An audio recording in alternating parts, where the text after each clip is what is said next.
Bonjour, bonjour, je suis ravie de commencer ce nouveau programme avec vous. Donc, il a pour titre « La parole est ta vie ». Il s'agit de conformer sa vie à la parole de Dieu, d'assimiler les écritures de la Bible à notre vie, de comprendre la Bible par rapport à notre vie actuelle, à ce que nous vivons. Ça te permettra de changer de vie, en fait, de te mettre en conformité avec la volonté de Dieu. Alors, pour commencer ce programme, on va commencer par la Genèse, mais on ne va pas forcément suivre dans l'ordre. C'est-à-dire qu'on ne va pas lire tous les livres de la Genèse. On va commencer par la Genèse pour le commencement de ta vie, en fait. Et puis, il pourrait très bien que dans un autre programme, qu'on aille au Nouveau Testament, dans un livre, selon ce que Dieu nous conduira. Donc, je me laisse complètement conduire par Dieu pour ce programme. Et puis, je t'invite à me suivre, à prendre des notes s'il le faut, à prier le Seigneur surtout pour qu'il t'aide à comprendre ce que j'essaie de te dire, de te faire comprendre, ce que lui voudrait que tu comprennes et à mettre ta vie en conformité à sa volonté. Alors, donc pour commencer, donc j'ai la Bible Louis II pour ceux qui connaissent. Donc, je vous conseille d'avoir cette Bible-là pour commencer. On va commencer par la Genèse. Donc, Genèse 1 au verset 1. Au commencement, Dieu créa les cieux et la terre. La terre était informe et vide. Il y avait des ténèbres à la surface de l'abîme et l'Esprit de Dieu se mouvait au-dessus des eaux. Dieu dit que la lumière soit et la lumière fut. Dieu vit que la lumière était bonne et Dieu sépara la lumière d'avec les ténèbres. Dieu appela la lumière jour et il appela les ténèbres nuit. Ainsi il y eut un soir et il y eut un matin, ce fut le premier jour. Alors, il faut savoir que comme c'est écrit tel quel, selon la révélation de Dieu, au commencement, les cieux, la terre était informe et vide. Il s'agit de ta vie. Avant que tu ne connaisses Dieu, avant que tu ne reçoives Jésus dans ta vie est informe et vide. Ta vie n'a aucun sens. Tu vis dans les ténèbres profondes. Quand Dieu dit que la terre était informe et vide, il s'agit de ta vie. Et les ténèbres recouvraient la surface de l'abîme. C'est-à-dire que ta vie est remplie de ténèbres sans la lumière de Jésus. Quand Dieu dit que la lumière soit, c'est sa lumière, c'est le Saint-Esprit qui, après que tu aies prié, quand tu donnes ta vie au Seigneur, quand tu reçois le Seigneur, quand tu l'acceptes dans ton cœur, il fait apparaître sa lumière sur toi. Et c'est à ce moment-là que lui dit que la lumière est bonne.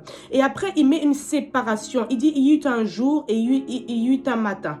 Il y eut un soir, pardon. C'est-à-dire que Dieu, des ténèbres, il fait paraître sa lumière. Ce qui fait que dans ta vie, le jour apparaît. Dans tes ténèbres, le jour apparaît. Dans ta nuit.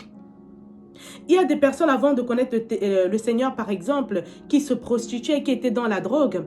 Mais une fois qu'elles ont reçu Jésus, qu'elles prient le Seigneur, qu'elles ont donné leur vie au Seigneur, le Seigneur te fait comprendre que cette chose-là est mauvaise, que le péché dans lequel tu vis est mauvais. C'est ça la lumière de Dieu dans ta vie.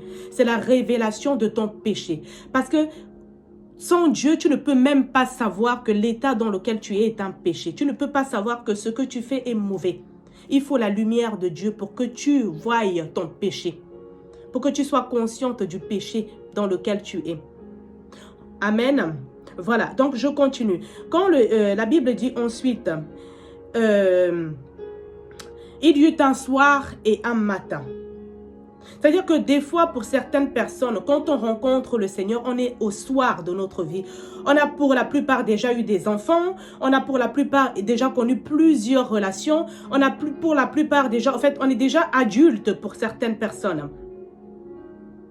La volonté première de Dieu, c'était qu'on naisse en étant dans sa lumière, qu'on naisse et qu'on reste dans le jour jusqu'à... On attende le temps de notre soir. C'est-à-dire quoi? C'est-à-dire que la volonté première de Dieu, c'était que l'homme naisse sans péché. Malheureusement, ça ne peut pas se faire à cause d'Adam et Ève. Ce qui fait que on est tous pécheurs. On est tous au soir de notre vie. On est tous sur une malédiction. On est tous pécheurs. Et pour que Dieu fasse apparaître le jour dans ta vie, il faut donner ta vie au Seigneur.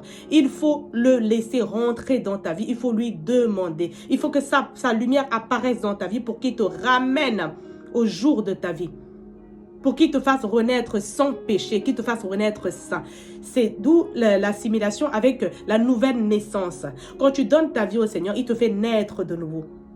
Donc, il fait apparaître un nouveau jour dans ta vie. Si tu étais dans la nuit, dans les ténèbres, dans le péché, si tu étais, je sais pas moi, drogué, prostitué ou autre, il te fait revenir à l'état saint, à l'état de bébé, un bébé qui naît sans péché. C'est de ça qu'il s'agit dans ce verset. Voilà, je vous dis à bientôt pour la suite. Que Dieu vous bénisse d'ici là.